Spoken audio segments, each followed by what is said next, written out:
ایک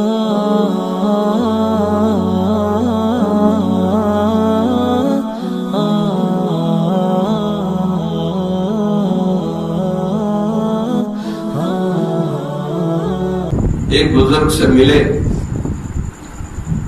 اور جا کے پوچھا کہ حضرت شیطان بہت تنگ کرتا ہے، بہت وسوسے، نماز میں بھی وسوسے، چلتے پھرتے بھی وسوسے، ہم تو وسوسوں کی مشین بن گئے، تو کوئی علاج تو بتائیں۔ کہا کیوں زیادہ پریشان ہو رہے ہو؟ قرآن کے آخری سورت میں اللہ نے شیطان کا ہی علاج کیا ہے، یہ وسوسوں کا علاج ہے سورت ناس، لیکن ہم پڑھتے ہی نہیں۔ آخری 3 سورتوں کے آخر پہ کل لگا ہوا، پڑھو پڑھو پڑھو، کہو کہو کہو اس کو۔ آج ایک دوست صبح مجھے سنا رہا تھا کہ حضرت حاجی صاحب عبدالوہاب نے فرمایا کہ جو بندہ صبح ان 3 سورتوں کو پڑھ لیتا ہے، شام کو پڑھ لیتا ہے، اللہ اس کے لیے کافی ہو جاتا ہے، سارے کام اللہ اس کے لیے آسان کر دیتا۔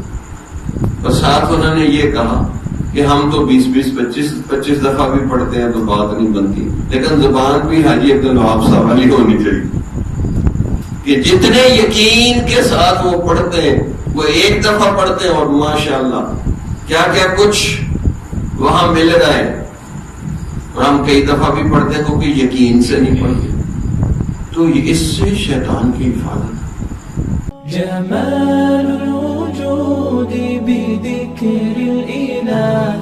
وتصف